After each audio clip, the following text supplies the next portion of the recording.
Viewers and subscribers, you're welcome back again on this platform where we tell you the gospel truth. And this is the kind of truth many people don't like to hear. When it comes to church or religious inclination, our people get so emotional.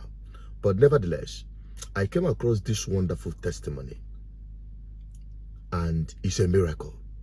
Because some of you think I don't believe in miracle. I believe in miracle.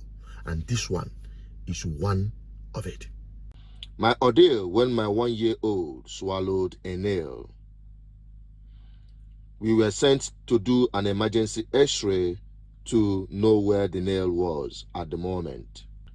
The x-ray result was out immediately, and the position of the nail was a huge risk to her, being an infant.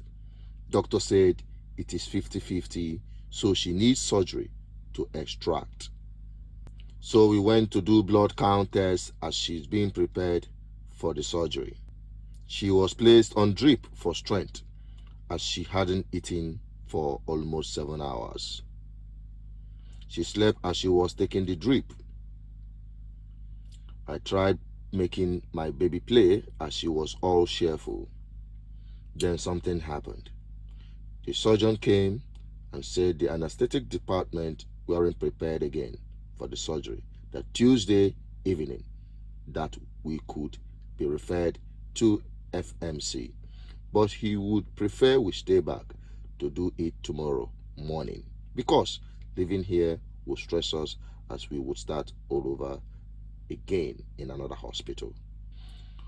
Wednesday morning, my baby was up bright and ready for the surgery, but the surgeon sent us to do another x-ray before they could open her up to know where exactly the position of the nail. And lo and behold, my God, the greatest surgeon, the omniscience God, had performed a miracle and repositioned the nail in a way that it wasn't at risk again, and she could pop it out. I couldn't hold back the tears of joy. How I had prayed sometimes last week, telling God that I want to see his glory. Let me partake of his power, not knowing he had prepared a warfare for me that he would use to show me his wonder-working powers. Thursday morning, we woke up and she hadn't popped yet, and I was a little worried. I removed her diapers. I went to the bathroom to urinate, and she followed me. I started praying while touching her, not knowing she had already popped before coming to meet me in the bathroom. I had to take proper picture of the nail. When there is a mouth to pray, there is a God to answer. God showed me his powers. He made me understand that he never sleeps, he never slumbers. God sometimes allowed things to happen for a reason, so that we would learn lesson. Join me and thank God for the miracle he performed on my daughter. And that is it. But you know what? This kind of testimony will not be allowed in churches. Many churches today. You know why? Because she no say, my papa told me this. My spiritual father, I call him, he ministered. He spoke his word, and his word manifested. If you not include hyping your pastor in your testimony, many churches will not call you up for testimony in their churches. I tell you that I have an experience. In one of the biggest churches in Nigeria today, back in those days when I still attend those churches, I had a testimony, because every day is a testimony and a miracle in everybody's life. As long as you sleep and wake up, it's a testimony. I had a boy, I was playing football, and I was in a camp for a serious travel tournament abroad at that time when I was still active in football. I had a very big boil, I wouldn't call it groin or whatever. And after I had gone, I was still attending to church. When I go to church, I pray, I ask God, please, I want this thing to get going. I want this thing to clear. And surprisingly, after one of the prayers, the thing vanished. It vanished. I didn't know how I don't know what to call it anyway, but I got strong back again to play my football. The pain that I was having in the camp disappeared, to be honest with you. And I decided to go to the church and give testimony. And in the church, you have to write down your testimony and submit it to the church before they will now say, okay, we approve this one, we call this one up, and the rest of them. In as much as I can agree to the fact that there are so many people who may be coming up with their testimonies, but the only ones that are always called up are those ones where we say, my papa did this, my papa, I called him, I dreamt, and my papa appeared to me. Talking about their pastors, glorifying their pastors in the testimonies, undermining even the glory of God in that testimony.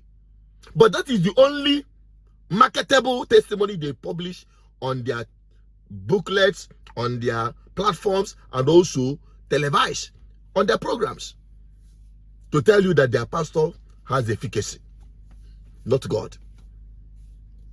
That is the truth.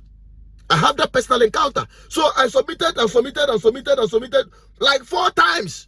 Nobody called, nobody even mentioned me to come and give that testimony to the glory of God, because I didn't mention their pastor did, their pastor that, and the rest of. Then it occurred to me that I began to sense it. That was when I realized it. To me, nobody told me. Oh, I just said, this thing is sequential. Let me try this thing. And I wrote another testimony. That same testimony, and included their pastor this and the pastor that. This happened about 15 to 20 years ago. Surprisingly, the first time I submitted it, including their pastor this and their pastor that, boom, I was called up for testimony. I'm not going to mention the name of the church, but those of you who are conversant with this will know that this is the truth. This is what we are talking about. And that is why so many of us have decided to stay away.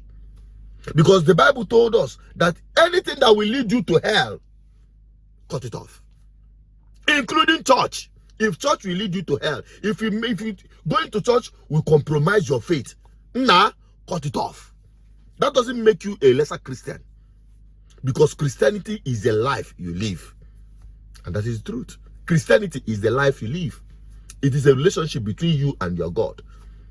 Not going to church. Church is just like a social gathering. Church is just like a social gathering. So let me just keep it at that. And remind us that miracle always happen every day in our lives. Don't allow anybody to take the place of God in your life. Because today what we have are God of men and not men of God. What's your take on it? Drop it in the comment section. If it inspires you, if this testimony of this woman inspires you too, please share it. I'm Asuchinat Peters, the advocate for good governance and the Bishop General of GGM Good Governance Ministry. Bye-bye for now.